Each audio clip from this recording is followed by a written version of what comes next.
Lord, when my heart is heavy, remind me that you can turn my tears into joy. Amen.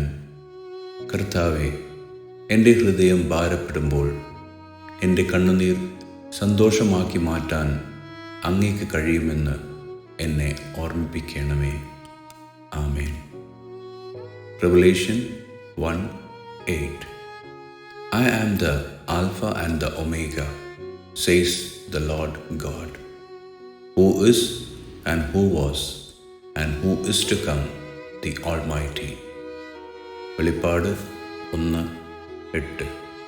ഞാൻ ആൽഫയും ഒമേഗയും ആകുന്നു എന്ന് ഇരിക്കുന്നവനും ഇരുന്നവനും വരുന്നവനുമായി സർവശക്തിയുള്ള ദൈവമായ കർത്താവ് അരുളിച്ചെയ്യുന്നു.